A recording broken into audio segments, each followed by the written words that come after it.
Olá, amigos. Hoje vamos falar a respeito do sono, o ronco, algo assim que vem nos incomodando dia a dia devido ao nosso estresse, sabe? E toda a nossa família, situações que devem ser tratadas. E aqui estamos com o especialista, o Dr. César. Tudo bem? Tudo jóia. Dr. César, fala pra gente a respeito do ronco, tá? Até onde ele atinge as pessoas e o porquê? A gente hoje, o ronco, ele é um problema social. A pessoa com o cônjuge, ela vai roncar, fazer barulho, né? E isso incomoda. E a pessoa passa até por problemas sociais, né? Então o ronco, ele nada mais é que a diminuição do espaço aéreo, causando como se a gente estivesse espremendo uma bexiga e o ar não consegue passar. E o sistema nervoso da pessoa faz com que ele acorde para poder respirar. Tá? Então isso ocorre várias vezes durante a noite, e isso, com o passar dos anos, vai fazer com que a pessoa te leve a ter problemas cardíacos. Aumenta em 40% a chance de AVC, de problemas cardiopatas, né? Então é um problema hoje muito sério, que as pessoas têm que se atentar para que corrija e não tenha nenhum problema de saúde. Qual que é a causa, tá, que se inicia o ronco? O ronco pode acontecer desde criança, pode acontecer com pessoas adultas. A anatomia é um dos fatores que causa esse problema. A anatomia que diminui, então, quando a pessoa aumenta o peso. A pessoa, no uso de álcool, cigarro. Então, os fatores são variados. Por exemplo, a pessoa que toma uma medicação para dormir, ela vai relaxar mais, vai relaxar a musculatura e vai roncar. Tá? Então, a gente faz o uso desse aparelho para que a gente avance a mandíbula do paciente, abrindo o espaço aéreo e ele poder respirar sem causar o ronco e a apneia. Todos os pacientes que normalmente roncam vai levar a uma apneia. Essa apneia, ela tem, durante o estágio de sono, ela tem como ser medida com um exame que chama polissonografia. Doutor, conhecemos, né, um caso sobre a apneia do sono, né? As pessoas falam que começa a se agravar. De que forma acontece isso? Então, a apneia, ela é, por alguns instantes, o paciente para de respirar. Ele relaxa a musculatura e o organismo da gente vai entender que a gente precisa respirar. Então, o que acontece? Ele manda uma informação, uma descarga de adrenalina, aonde o paciente faz microdespertares durante a noite e ele começa a respirar novamente, mas durante o exame que é feito para isso, a polissonografia, a gente vê vários microdespertares que o paciente não lembra depois. Mas com o passar dos anos, essa descarga de adrenalina ela vai fazer com que o paciente tenha problemas cardiorrespiratórios.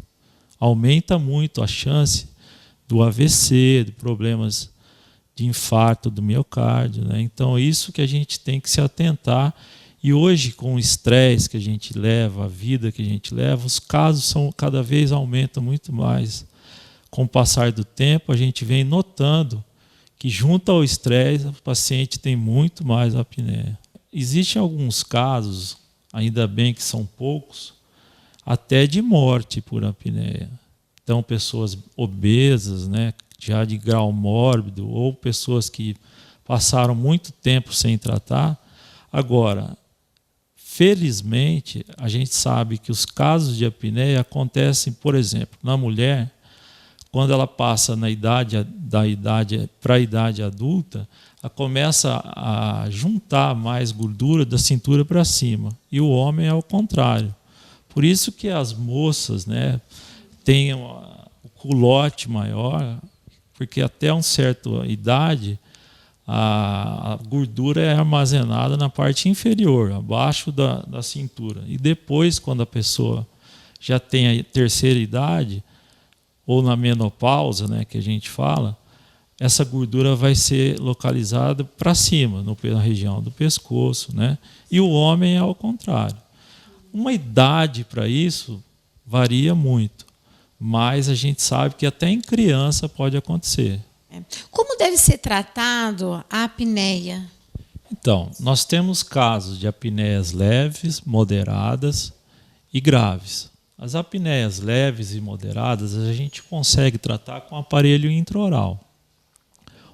As mais graves é com um CPAP, que é um aparelho eletrônico, onde vai uma máscara no paciente que vai forçar a entrada do ar. Tá? O aparelho AIO, que a abreviação de aparelho intraoral, a gente tem resolvido muitos casos até de apneia moderada. Então, o resultado tem sido excelente. Temos salvado muitos casamentos, né? Por quê? Porque ele resolve todo o problema do paciente. Ele funciona como se fosse um óculos. Durante o tempo que o paciente estiver usando o aparelho intraoral, esse paciente não vai roncar e não vai ter apneia. Então, não quer dizer que o aparelho cura o paciente, nem mesmo o CPAP. Mas sim, enquanto ele estiver usando, ele não vai ter o ronco e a apneia. Tá. Então não existe uma cura. Não.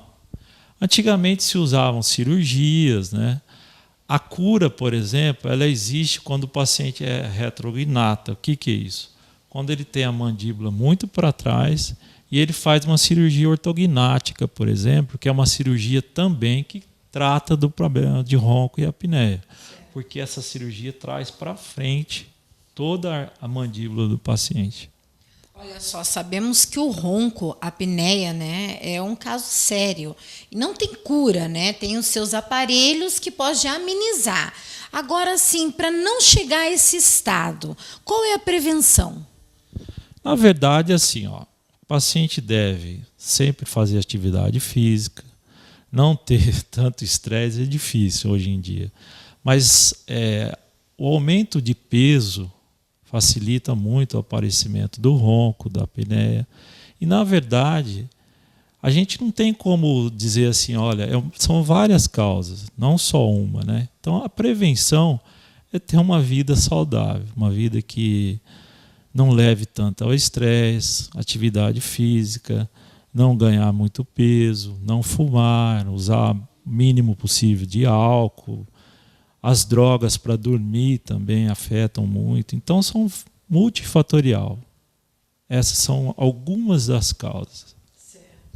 Doutor, tu pode, de repente, resumir dando uma dica de saúde dentro da especialidade, certo? Do que nós estamos falando, para as pessoas que estão nos assistindo aí no bem-estar e beleza? Sim, é sempre ter em mente que a saúde, de forma geral, depende do próprio paciente. Se ele faz uma atividade física, se ele se alimenta bem, se ele tem uma diminuição do próprio estresse. Como que isso é feito? Procurando sempre um profissional da nossa área, um profissional da área do sono, e sempre ter em mente que a saúde, de forma geral, é que conta nesse momento. Nunca fazer abuso de nenhum sentido, de bebida, ter uma vida saudável.